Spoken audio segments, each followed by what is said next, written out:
Good evening to everybody in India and Professor Rajan. Good morning in Chicago. I am Purnendu Chatterjee. I'm the chairman of Asia Society India Center. And those of you who are not familiar with Asia Society or joining for the first time, we have 13 centers around the world. And our basic mission as an educational institution is to provide nuanced understanding about Asia to other parts of the world, including America. And we have centers in Europe, Japan, 13 centers, and the Bombay, the new centers in India, or other. It's been around for 10 years, and we're going to open a center in Delhi soon.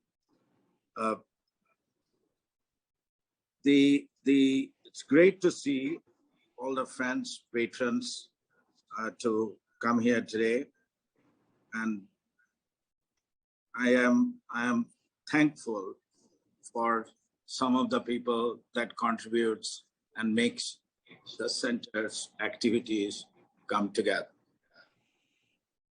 Pandemic has caused a lot of damages. Many of us lost near and dear ones. So my prayers and sympathies for that. But on the economic front, it also has been devastating. And that's the topic today. We see the developed countries, because of their massive amount of resources, they are able to cope with this better, provide vaccinations faster. But some of the other developed countries, including India, with less amount of resources and institutional capabilities, is struggling.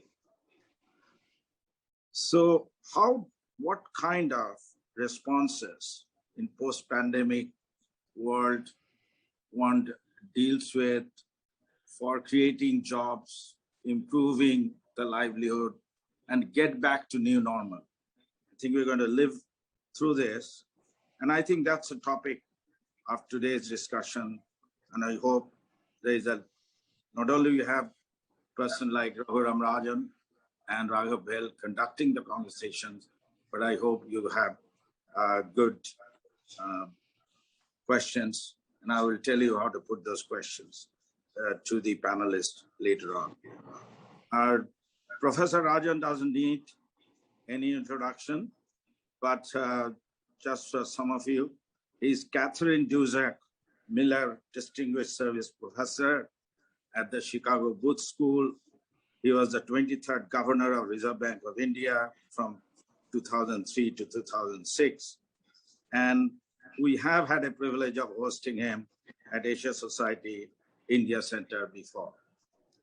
Again, I've also, Raghav Bahl is a serial entrepreneur, investor with several successful businesses that he's built, TV18 being one. And then, of course, after that, he seeded moneycontrol.com, Book My Show, Yatra, First Post, and I'm sure he's doing many more. A bit of housekeeping before we proceed. All those who have joined us on Zoom, please leave your question in the Q&A box and not the chat box. And for the audience on Facebook, please drop them in the comment section. I would like to invite Raghav to commence the discussion. Thank you. Thank you very much, Purnendu, for the introductions. As you've said, Professor Raghuram Rajan doesn't really need any introduction. His accomplishments, his achievements precede him. I do remember that he's one of the most critically acclaimed thinkers of our times. But besides that, and in fact, more than that, he also is someone who's hands-on done administrative work in some of the most challenging jobs. So he brings a double-barrel perspective. He brings the perspective of a thinker, and he brings the perspective of a doer. And as as all of us have lived through the last 18 months, the sort of crisis that we've had to deal with of an unprecedented magnitude. If someone had told us that we would have to live through the times that we've lived through in the last 18 months, you would have said that's really poor science fiction. It wasn't even making sense in science fiction, but it turned out to be real. And the impact of what we've dealt with, what we are dealing with, the crisis, the pandemic, the way it's changed our lives, the way it's changing our lives, the way we work, the way we earn, the way we interact in society, the way we socialize, all of that has undergone such an upheaval that it's very difficult to put all of this in a pigeonhole, a definite pigeonhole, and say this is how life will unfold from here on. It's going to be an evolving change. It's going to be perhaps it'll take half a generation perhaps for us to, as the world, as a society, as a people, to come to grips with the kind of subliminal and overt changes that this experience, this phase would have instilled in all of us. Therefore, it becomes very important to listen to critical minds who have observed, who have tried to assess what is happening, who have the ability also to look a little bit into the future to see how, where the changes could be and how the changes will play out. Therefore, in Professor Rajan, we've got a perfect person to engage with this evening. I want to start off this conversation really with something that's on the top of everybody's minds, and that's the whole vaccination program, which started rolling out in the world about 7-8 months back. It seemed to be the only solution to the crisis that we've had to live through. Therefore, and Professor Rajan has written about it. He's obviously, I'm sure, observed the different vaccination programs and models that the world has adopted. Through trial and error, we seem to be stumbling our way towards an effective, workable model. So my first question to him is, how does he assess the vaccination program in the world so far? Does he believe this is the magic bullet which will get us to neutral this crisis? Is there a difference between the developed world and the developing world? Is there a better paradigm of vaccinations which can help us return to a near normal position? So, Professor Rajan, if you could take us through that first. Yeah, well, let me preface this by saying I'm not an epidemiologist, and I sort of have absorbed as much as everyone has, given our need to do this. I mean, the reality is that it's a very unequal vaccination program in the world, both across countries and within countries, right? The countries that were savvy, that had effective governments, went about procuring the vaccines early, most effective being Israel, which didn't actually manufacture any of it, but procured it very early on. It's a small country. And they went about vaccinating everybody. The problem, of course, is the virus morphs. And so what worked against the first versions, the first variants, is less effective against later variants. So it's not, it turns out, just a question of vaccinating everybody you can as early as possible. You also have to worry about booster doses. That's something the United States is thinking about now, having vaccinated most of the people who are willing. Now, what are the problems that we see across the countries? The first and most immediate problem is the lack of vaccines, right? You see this hugely in Africa, but you've also seen it in India, the absence of procurement. We could have done more, we didn't. The second is the rollout itself, which you pointed to. Some of the countries in Africa have received vaccines, but rolling it out has been quite difficult because of the lack of logistics. I think we've done a better job, certainly in India, than some of those countries, given our facilities. The third is overcoming vaccine hesitancy and all the fake news surrounding vaccines.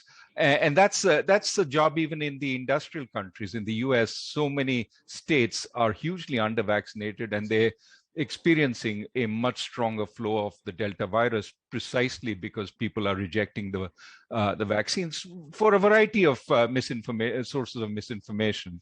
The Trumpistas are doing it for one reason, and the African American population is doing it sometimes because they've had a historical suspicion of government programs on the medical front. So I think you need to overcome all this, but even then you're not done, because the virus keeps changing. What is sorely lacking, I would argue the biggest thing that's lacking in the world is a sense of global leadership on this. There is so much need. So much could be produced with so little investment if there was much more of a global sense that we need to do this fast and no one is safe until everyone is safe. That hasn't permeated. Countries still think that they can become safe on their own without ensuring that the broader public is safe. So a lot needs to be done. We are seeing various governments looking good at some point, looking bad at other points. This is not a virus which is in which boosts government egos. It tends to deflate them, and I think that's pretty clear across the world. Any quick couple of changes that you think need to be brought in? You've talked about the need for a massive campaign and leadership. I mean, I think the word you used is that there needs to be a much greater sense of global ownership and leadership. But any tweaks to the kind of models that we are seeing? I think the biggest need right now is more vaccines. I mean, that's so deficient.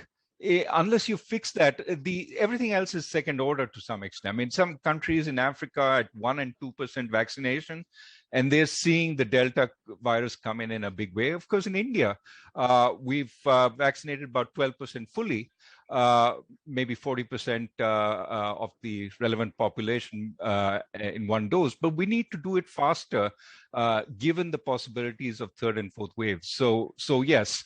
I would say we need to produce more and roll it out as quickly as possible. Everything else is second order. For us, vaccine hesitancy at this point is second order because we don't have enough vaccines. Would you have, and this is my last question on the vaccine before we move on to other things, would you advocate that this could have, all the vaccines in the world could have gone on a universal license, and then that could have been put, the production facilities could have worked much more, and much more vaccine would have been produced instead of keeping these narrow IPR regimes alive? I think that's a possibility, but I don't think the issue is cost, right? I mean, if you were to pay these vaccine producers even the margins that they want, it is relatively small compared to the enormous amounts we're spending on dealing with the consequences of the virus, right? So we're spending trillions there, maybe tens of billions if you bought out all the sort of patents by giving them a fair price. Yes. The issue is more trying to incentivize them to build those factories in record time, providing them the resources, and essentially buying what they would produce for the next few years so that they don't have worries about demand. Many of them worry, I set up my factories, I gear up to producing billions of vaccines, and then boom, there's a day when it stops because we've sort of dealt with it, and then what do I do with these factories? I mean, those are some of the private sector concerns. Now, if you came together and said, we need so many vaccines as the world, and we're willing to pay for African vaccinations, we're willing to pay for poor country vaccinations, and you set that up, I think you could double or triple. Of course, the private sector is gearing up, has been gearing up, but it could have been done far more effectively with government support and multilateral consensus. Yeah, I mean, I caught one sentence that you said, and it always boggled my mind that an RT-PCR test costs 3x or 4x a vaccine. And there has been so much effort and resource going into an RT-PCR test as opposed to a vaccine, which, as you said, we really should have. I mean, wisdom of hindsight, but I guess that's really the critical thing. I want to pick up on another thing that you've written about. Very interestingly, you've said that inequality in the Western world has come down, in the developed world has come down because of the pandemic, which possibly is one of the few positive outcomes of this crisis. But the collateral is that inequality within poorer countries, including India, has gone up, and inequality between richer and poorer countries has gone up. And you've talked about a fear that this could lead to radicalization and street protests. Put that all in perspective for us. Well, first, the tremendous amount of support in industrial countries, and of course, an outlier here is the United States, has to some extent cushioned the blow. But even more than that, I mean, the evidence is some of the poorer segments of the population, because of the transfers that have been made to them, including unemployment insurance, which actually paid more than their jobs, and has allowed them to, because partly they weren't spending also during this period, has allowed many of them to pay down their debts. So, some of them were living payday to payday on, huge payday loans, on credit card loans, and so on. And what this has helped them do is pay down some of their debt. And so as a result, some of the poorer segments of population, I'm not saying this tragedy has been any better for them. Many of them have been frontline workers, forced to go out and work at this time. But it has also, because of this enormous size of the transfers, helped them sort of effectively improve their financial situation. I mean, just one thought would make this clear to our audience, that in fact, the incomes of Americans during some of the quarters of this pandemic has been higher than their incomes before, because of the transfers that were made. So that's on the side of the industrial countries: less consumption, more income, which means more savings, and that has permeated down to the lower and middle income segments of the population. In the poorer countries, because there haven't been these transfers, what we've seen instead is the lower middle incomes have slipped into poverty. In India, you can see consumption, especially of the poorer households, has become more restricted during this pandemic. And that's a huge worry, because you take the longer term damage that is also done. The poorer kids have no access to online devices, maybe a phone if they're lucky. And imagine the quality of lessons they've had over this year and a half. And the problem is not just, they're not keeping up, they're forgetting. Kids forget. And so if you've been out of school for a year and a half, you're probably 3 years behind at the time you go back. I really hope that our state governments and our central government is thinking very, very hard about how to bring these kids back to school, especially the poorer segments. Otherwise, we've lost generations of kids. I mean, this is not a small thing in the life of a country. You said, right, looking forward, what is going to happen? Well, if these divides increase, I mean, think of kids who already had a pretty awful education because of the quality of the schools they went to, but now who are 3 or 4 years behind, and there's no remedial measure to bring them back to speed, back to the classes they're in. And so they fall further behind, they drop out. Think of, this whole generation of kids, 30-40% of them dropping out because they simply cannot cope. That's a disaster of a major scale. And we should be thinking about how to remedy this in a really big way. This is not a small thing. It's a huge issue for poorer countries.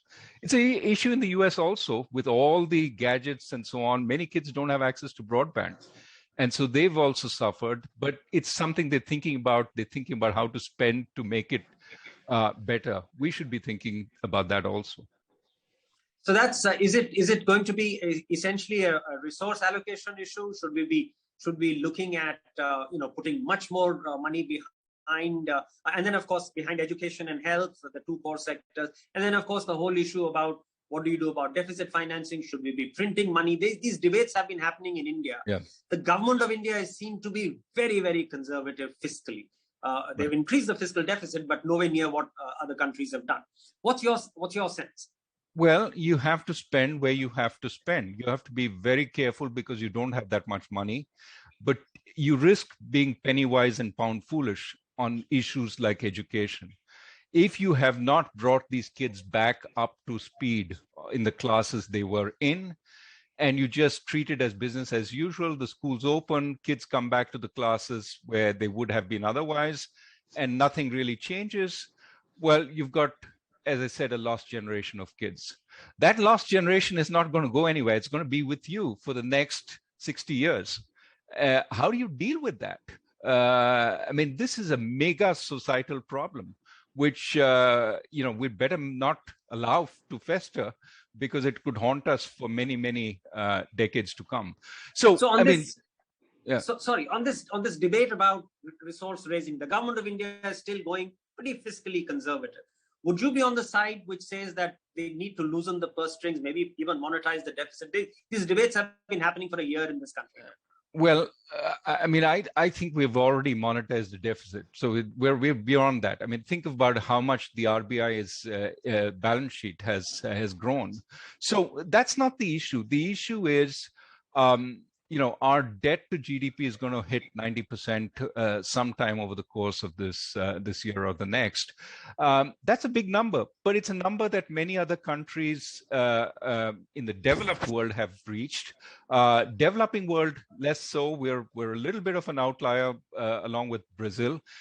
But if we can spend effectively, but also be much more innovative in raising resources. We've talked about privatization for a long time. Well, when is that going to see the light of day? This is where the political establishment has to push much harder. Because I don't see any will in the bureaucrats to privatize in an effective way, or sell some of the excess resources the government has, like land. Can we do transparent auctions of land? But we need to raise those resources for the spending that is absolutely essential. Otherwise, we'll scar the economy even more than it is already scarred. And that is going to hold back our potential growth for, as I said, decades to come. So we have to spend carefully. I'm not saying, let's throw the books out of the window. I think the government was right in coming clean on the deficit during the last budget. Being transparent is a good thing. But I also think we have to spend on the things that need spending. And that means being careful, but it also means not holding on. For the sake of some sort of mythical rating agency. They would prefer it if you spent on the things that enabled your growth, enabled long-term potential, and I think we need to think about that very carefully. And certainly, having the poorer segments of our society becoming incapable of contributing is not where we want to be.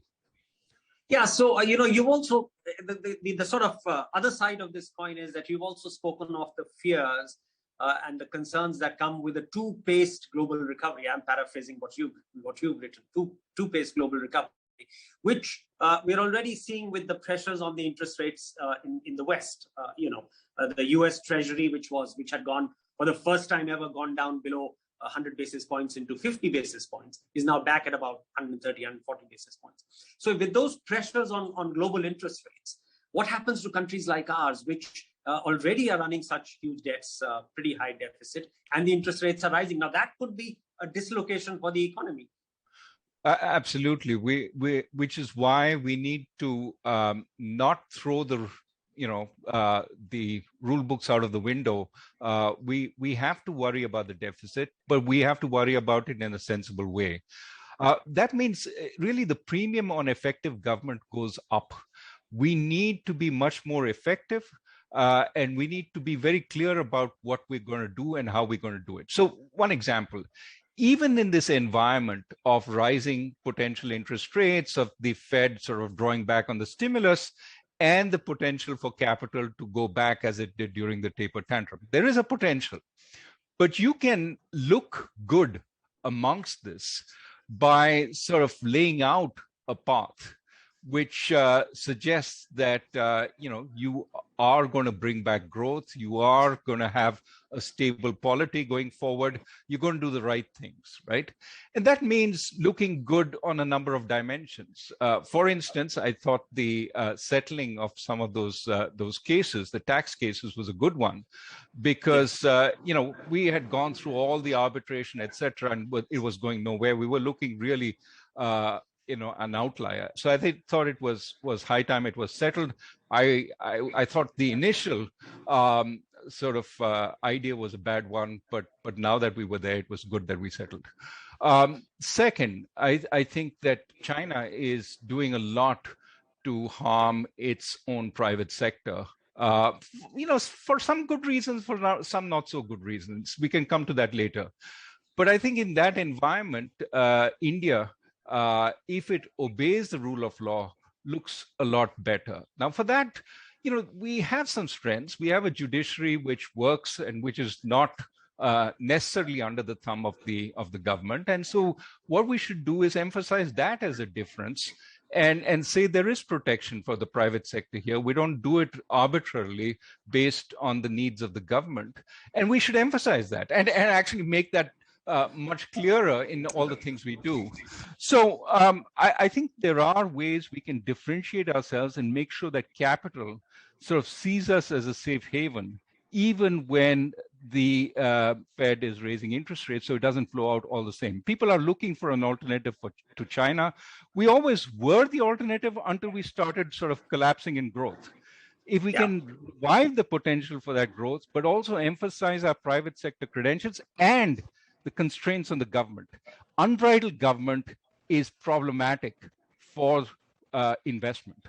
And so if we can say the government is constrained, is going to respect the rule of law, we have a much better chance to keep the capital we've attracted, in fact, attract more.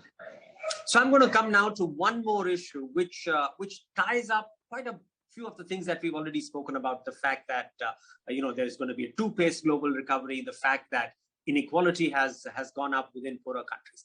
What we are seeing in India is a much larger formalization of the economy, where the organized corporate sector seems to be virtually colonizing sector after a sector. I'm deliberately using a stronger word, colonizing, because with it happened a bit in demonetization. We saw the beginning of that in demonetization. But with the pandemic, what we've seen is that the informal sector has virtually collapsed. The corporate sector, because of its very high digital abilities, has been able to stay afloat and has virtually picked up market share from the informal sector. So now what we are seeing is a massive formalization. Corporate profits have gone up dramatically, but the informal sector is in pain. Now, on a normal day, formalization of the economy is a good thing, but in an abnormal situation like we are going through, how good is it? And is there need to calibrate that? Well, you hit on a very important issue, right? If you look at the stock market in India, people would ask, what pandemic? There's nothing. And the reality is that's the tip of the iceberg, and it's a very well-to-do tip of the iceberg. If you look at upper skilled services, many people have been able to work from home. The incomes are assured. There's really no problem there, and that's the formal tip. That is the consultants, the lawyers, the investment bankers, and so on.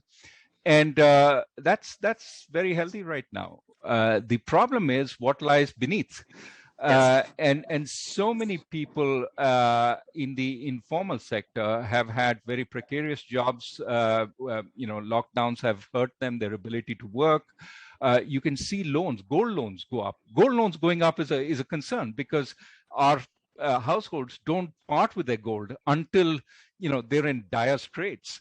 You see these consumption surveys. Consumption has fallen, and of food, and that's another worry. If you look at unemployment, basically from 39.5% of the workforce being employed, we've gone down to 36.5%.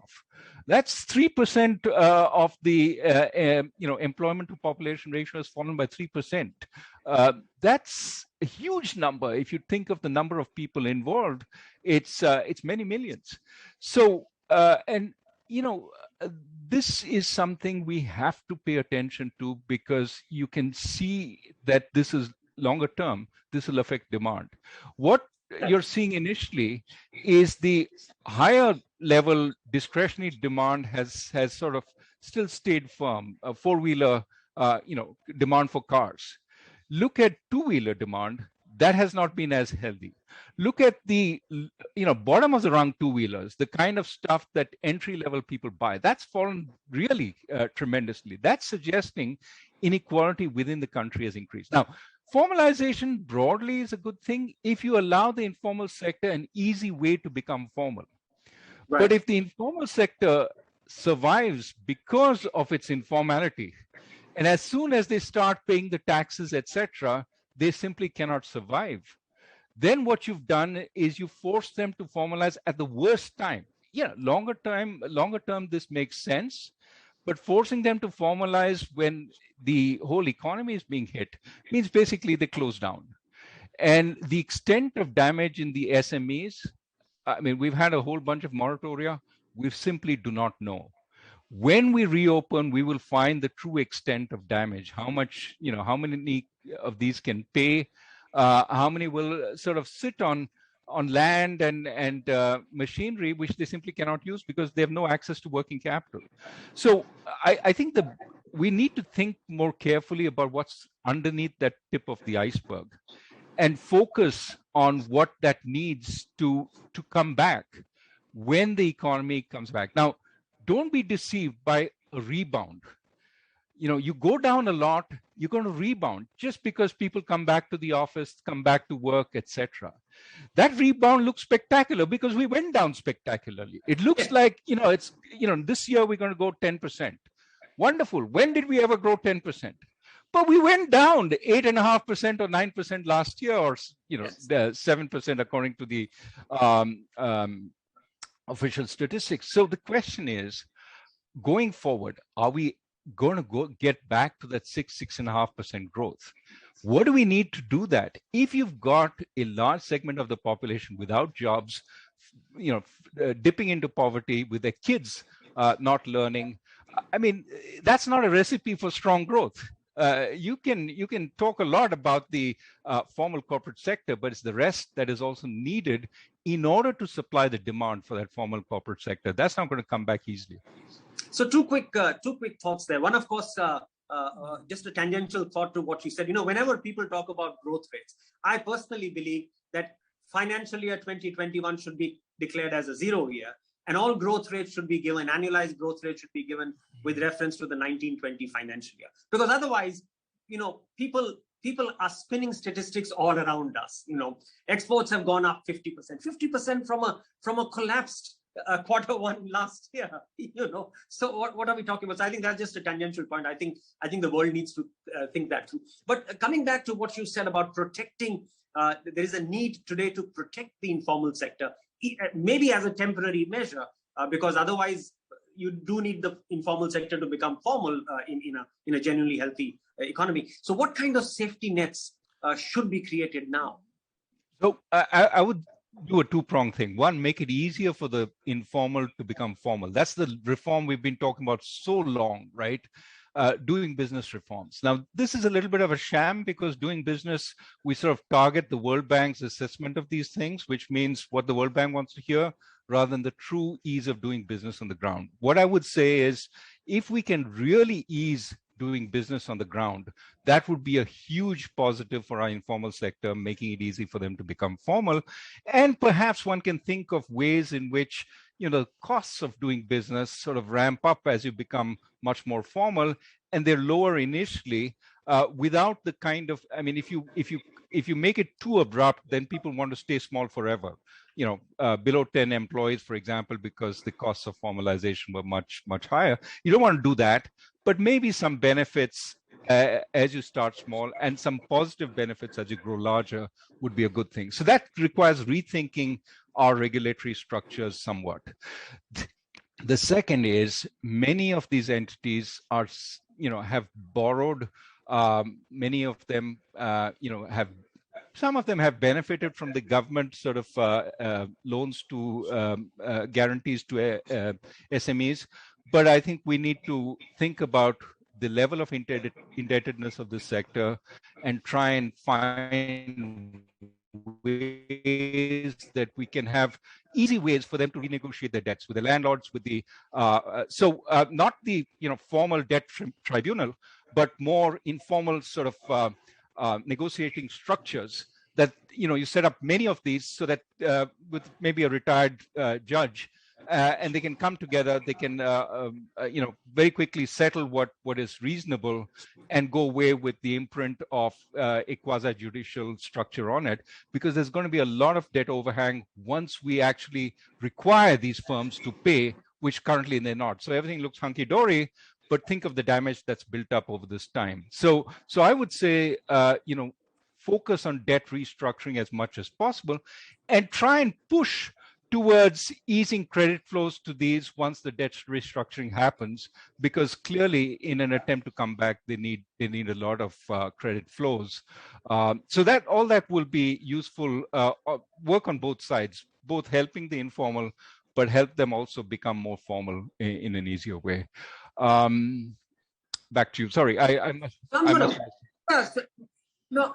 No, I think that makes a lot of sense, that you have to make it easier for them to survive. And survival is usually dependent upon, obviously, business coming back, but also your ability to maintain your liquidity, maintain your cash flows, maintain your ability to meet your obligations, working capital. All of that is terribly important. Otherwise, things just go belly up. I want to pivot to another related economic phenomenon to what we've talked about, and that is the increasing footprint of protectionism across the world. Now, this is not something which started with the pandemic. These forces were gathering pace even several years before the pandemic. But what the pandemic has done is that people have shrunk inwards. People have started looking inwards. Governments have started looking inwards, almost like hiding yourself, almost like saving yourself from the blows. So therefore, protectionism has really accelerated through the pandemic, especially even in India, for instance, our duty structures and all, we've seen fairly significant change. What's your sense? Is this a good thing for the world? Is it a temporary thing that will necessarily, once the pandemic eases out, revert to the mean? Will we need to make special efforts to revert to the mean? Or has the scare of the pandemic thrown deep roots within countries, and therefore you could see far longer periods of protectionism? For instance, India is totally talking about Atmanirbhar now. There is so much talk of self-reliance, and within self-reliance, while self-reliance is a good word, some of the sub-code is very protectionist. Right. So Raghav, I would club protectionism with also internal competition. These are two facets, both of which lead to greater competition. And I would say that one of the consequences of pandemic, what you just said, is the former larger corporations have in fact grown bigger. And in India, we also have a problem of competition. We have a few business houses which dominate relative to the rest and have gotten bigger over the course of the last so many years. So we have to be careful about that also. I'm not saying every big house is a problem, but I am saying that too little competition is a problem. And where there is too little competition, too close access to the government, the ability to change laws and rules according to what you think is best for your business, I think that becomes a problem for the country. So we have to be very careful both on domestic competition. Our competition commission has to be much, much stronger and more effective than it has been. I think for a while it was getting stronger. Now, to my mind, it has to look on it in its past and figure out what it has done wrong, because simply is not working as advertised. The second, I think, is this external competition, what you're talking about as protectionism, and they work together because the big internal people also see, let me keep the big external people out so that I don't have to face them domestically, and that creates even less of a competitive environment within the country. So I think we need to be careful about that.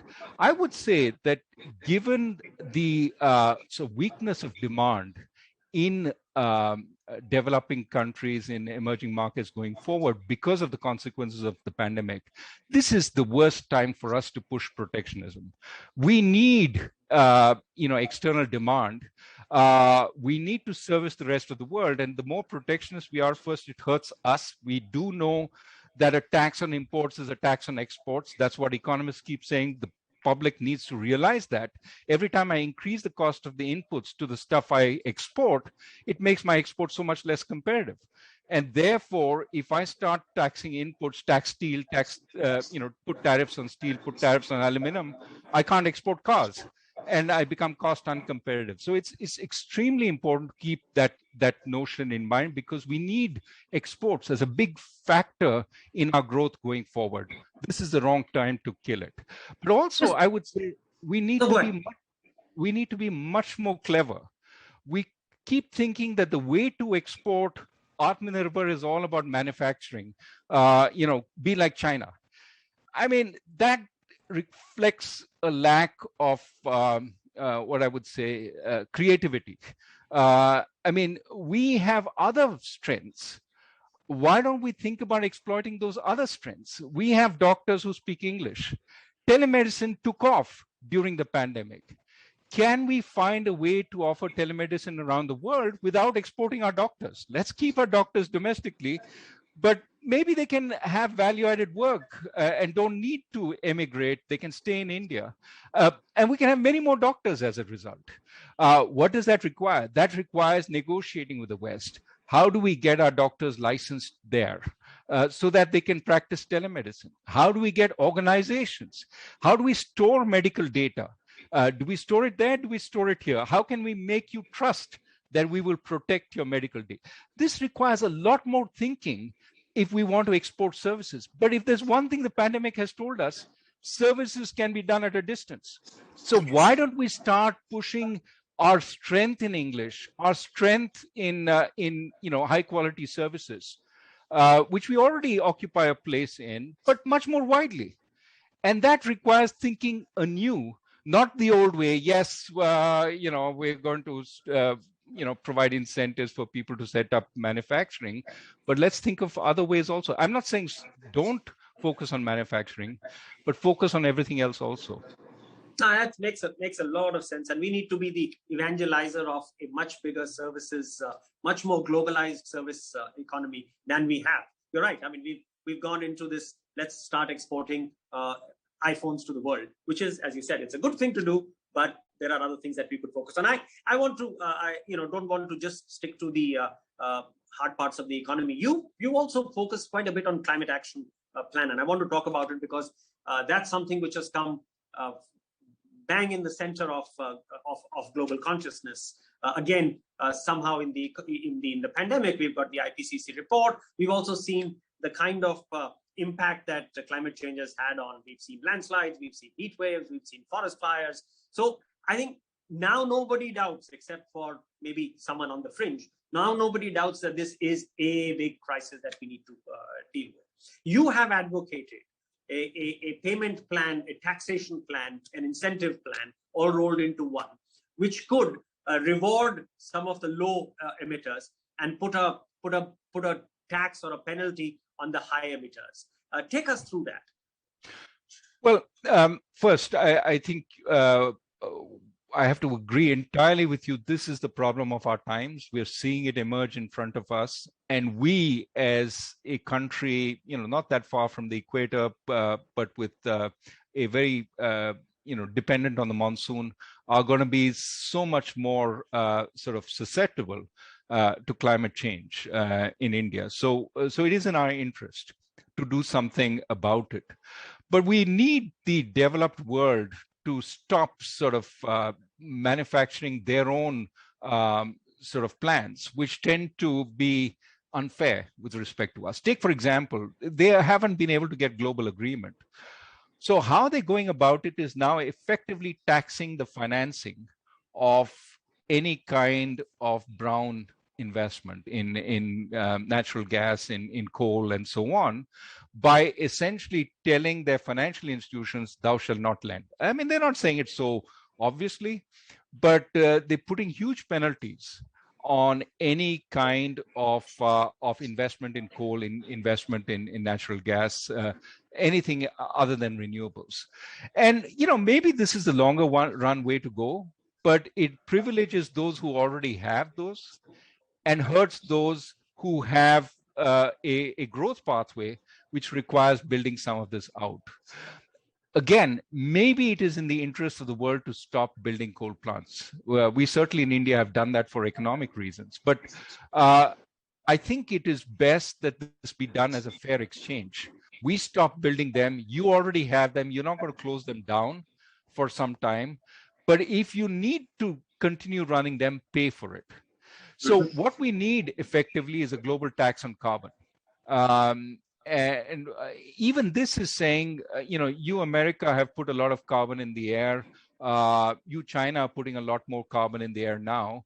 But we're going to let bygones be bygones. But for every additional per capita ton of carbon you put out, if you're above the global average, you pay. And that's based on incremental, what you're doing additionally.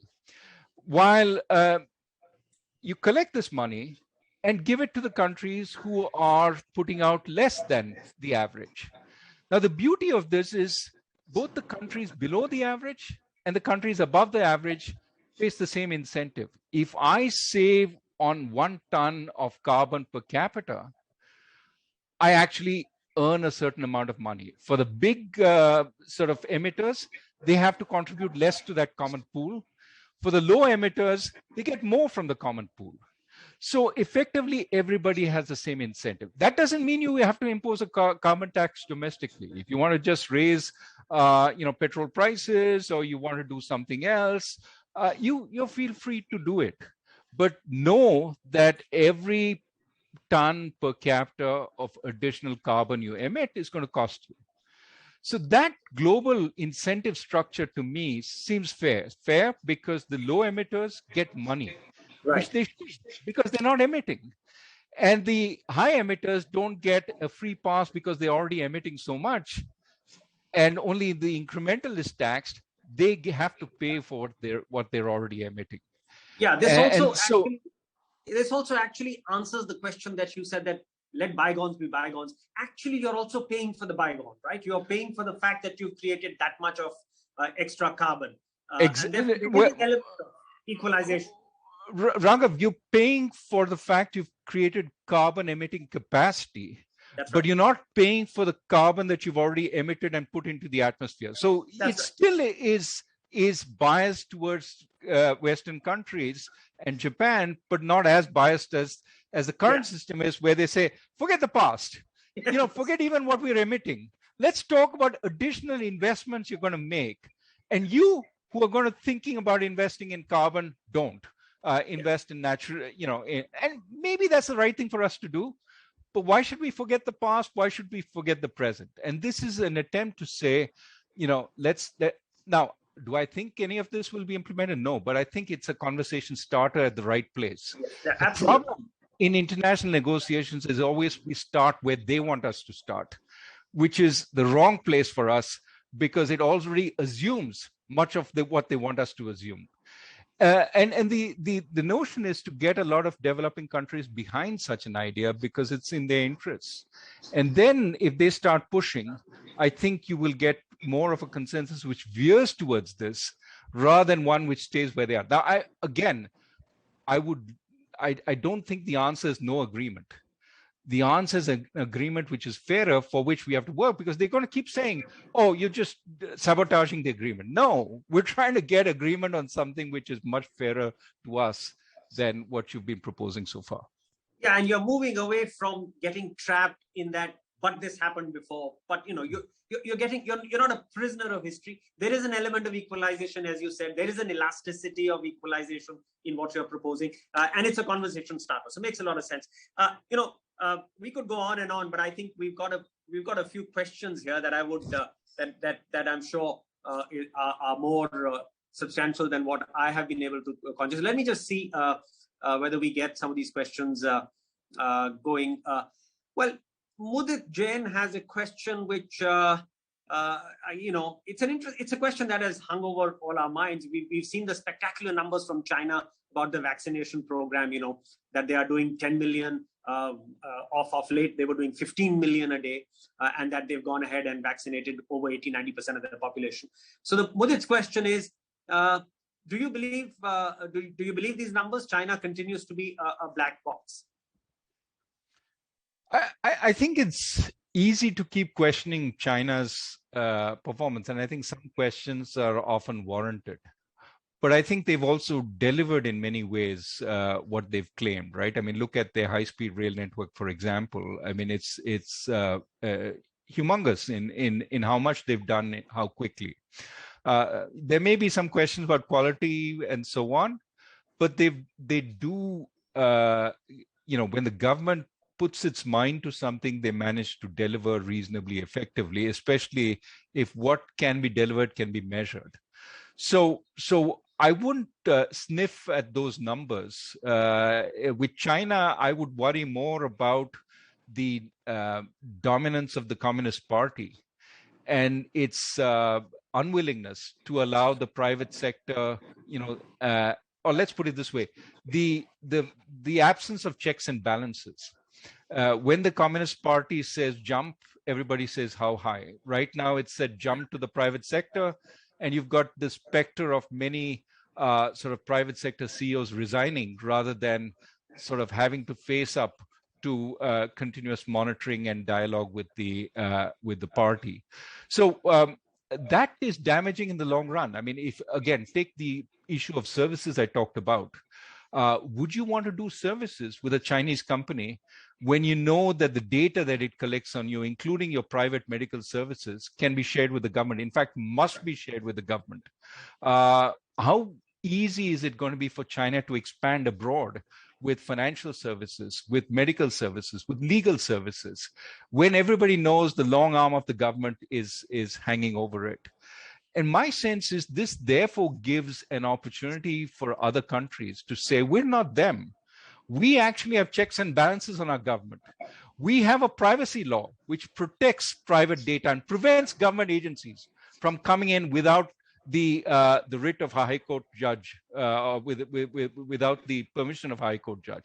I mean, these kinds of things will make us look a lot better in the global sort of evolution of services. So I would say, let's not dish China for the wrong things. When they want to do something, they do it very effectively. They have a very effective government when it puts its mind to it. The issue is, does it put its mind to the right things? Right. And perhaps there we can have a march over them. Okay, so there's another question on a very, very hot button issue, and this comes from Tristan Almeida, who asks, what is your opinion on the vaccine passports and racial undertones and exclusions related to types of vaccines? I'm sorry, I missed that. The vaccine what? The vaccine passports. Passports. Yeah. Passports and the racial undertones and exclusions which are related to the types of vaccines. China saying only Chinese vaccines, and America saying only American-approved vaccines, and all of that. This is where I think there's a total lack of global leadership and dialogue on this, right? I mean, we should have negotiated this at the global level. The G20 should set up a group to talk about this, and basically anything that has proven reasonably effective using whatever sort of verification structures they exist should be part of the passport, right? There should not be discrimination because AstraZeneca is or AstraZeneca made in Europe versus AstraZeneca made in India. I mean, this seems really part of the total collapse of global leadership on this issue. So, on the racial issues, I mean, there is a racial issue in the US in the sense that certain minorities are not getting vaccinated. But some of that is also related not so much to the availability of the vaccine, but to vaccine hesitancy. And some of that, again, stems from historical sort of bad experiences with government. And I think we need better communication, including from stalwarts in the community, to push that kind of vaccination further. Yeah, I mean, I totally agree with you. It's astonishing that we are trying to divide this whole effort into narrow confines, saying that we will accept only people who are vaccinated in America, and England is now saying we'll only accept people who are vaccinated in our NHS. So if you've been vaccinated outside of our NHS, then you still have to go through the testing and all of that. And really, much more leadership needed here, as you say. I'm going to pivot to a completely different question, and this comes from anonymous attendees. So that's what the name is. Your views on digital currencies. Now, this is again very hot button issue, not much to do with the pandemic. And India's made a beginning, as I'm sure you're fully aware, with using digital vouchers. We've started the e-rupee, which is not a digital currency, but at least it's a digital voucher, and therefore could be a stepping stone towards a digital currency. What are your views on that? First, I think you have to distinguish digital currencies from cryptocurrencies, right? Many cryptocurrencies are not really effective in payments. They're objects, tokens that you can hold for value. They go up and down, but as a means of payment, you really want something which is relatively stable and which is easy to transact. Bitcoin doesn't quite fit the bill there.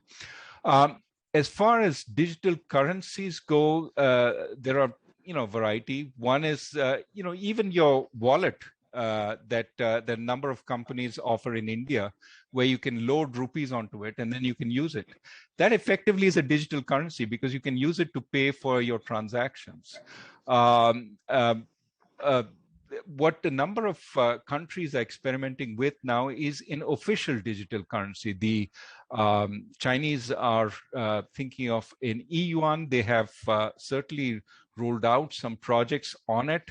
And the idea would be that it would be a digital currency that you can load again onto a wallet from your bank account, and you can use it to pay. Their concern is today Alipay and Tencent have 95% of the payment market for small retail payments. And they're very worried that two big companies doing it all, and they'd rather sort of displace those companies. And this is where the e-yuan comes in. Of course, longer term, they think a digital yuan or renminbi may be a competitor to the US dollar. I think we're still a long way from there. I put this way, and of course, there's a private sector equivalent, which is a stable coin. Things like Tether, things like DM, which Facebook is coming out with. Broadly speaking, any of these, essentially facilitate inclusion and payments. We already have something like this in India with UPI. You can make payments from your bank account to anybody else anytime, and you can also do it from your digital wallet to anybody else.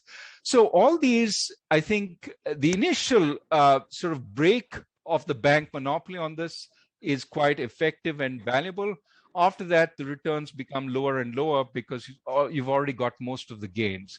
But I think digitalization of payments extremely important. India's made tremendous strides there. UPI was a immense advance, and we're building on that.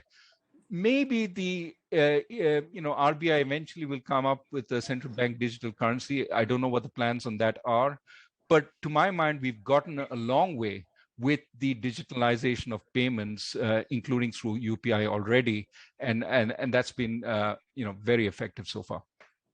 So I'm going to wrap this up with the last question, and this one is it's way outside the boundary of what we've been talking, but in a sense it's within the boundary also, because you alluded to it. You alluded to how China has turned on its own big business, certainly the big digital business, its unicorns. And its consumer internet companies and its education tech companies and its data companies. The question comes from Bonaventure Step. And the question is, how about unicorns in India offering IPOs with bizarre valuations? I'm not putting any words. This is the question that has come. Is it a good thing for the small investors? You can link it to the China point that you said we will come back to.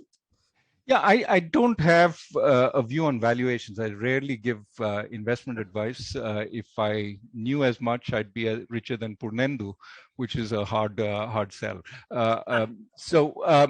Look, I really think that what is important now, the Chinese, to their credit, are saying that some of the reasons we're moving against big digital is because of monopoly practices, because they're non-transparent, they're not respecting the privacy of individuals and so on.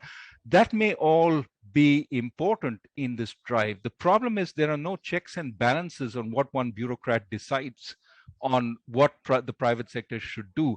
I think this kind of video game is bad, so I ban it. Well, who am I to decide? I'm sitting in my room in North Block, and I decide on my own without any inputs. That would be a pretty fearful sort of imagery, right? So what we need is certainly government to do things on behalf of the people, but with checks and balances, so that there's some check that what they do is in the interests of the people. And that is where we have a liberal society with civil society. We have the judiciary. We have the political opposition, all of which attempt to keep the government in check and balance. And so now, what about Indian unicorns? That was the last question. Do these prices make any sense? Yeah. Well, broadly, I think you could ask, do the prices of any stock market in the world make sense? Obviously, there are areas of froth. A lot of people think the unicorns, are a good way to get into the economy of one of the last remaining. I mean, China is already well colonized as far as tech goes. And India, you're seeing some of the entities that are targeting the mass market come out. And so people think this is a way to get in. Are those prices reasonable? I don't know. I mean, compare them with the prices of cryptocurrencies. You have a hard time trying to figure out which one is more reasonable. But broadly speaking, I would say I'd far rather that the market decide and make mistakes. Perhaps investors decide, and I wouldn't say small investors should put a lot of their money in very risky assets like these, but far rather that they decide than the government decide what's good for the investor and what's not. I think governments tend to make big mistakes. Absolutely, spot on.